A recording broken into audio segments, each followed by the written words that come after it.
వీళ్ళందరూ షాపులు ఆలోచనతో వచ్చినట్టే షాపుల మీద ఉత్సాహంతో వచ్చినట్టు 2 లక్షలు పెడితే మొత్తం 2,500,000 మంది అయినా కానీ 10 కోట్లు అవుతుంది. మనం పెట్టి వేసుకున్న ఒకవేళ 200 టీడీలు వేసినా కానీ మనిషికి 40-50 వేలు పోతుంది. అందుకని ఏం పోదు, దానివల్ల నష్టపోదు. 10 షాపులు వస్తే చాలా చదువుతాం. ఒక షాపు కుట్టుకులైనా కూడా కుట్టుకుల కంపెనీ 2 లక్షలు కొనుక్కోవాలి వస్తే.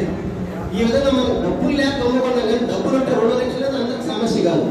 వచ్చింది అనుకోండి, పనులు వచ్చింది సద్వినియోగం చేసుకుందాం అందరం అనేది నా ఉద్దేశం. అని చెప్పేసి అలా కరెక్టే.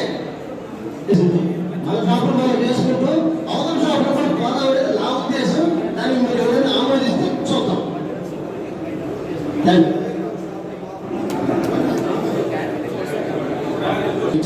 మీటింగ్ పెట్టి దాన్ని ఏ విధంగా మనం అప్లికేషన్ రెడీ చేసి ఏ విధంగా మనం టెండర్ విధానంలో పాల్గొనాలన్న ఆలోచనతో వాళ్ళు కూడా అవగాహన కల్పిస్తాం. అందువల్ల ప్రతి ఒక్కరు కూడా వ్యాపారం చేయాలి.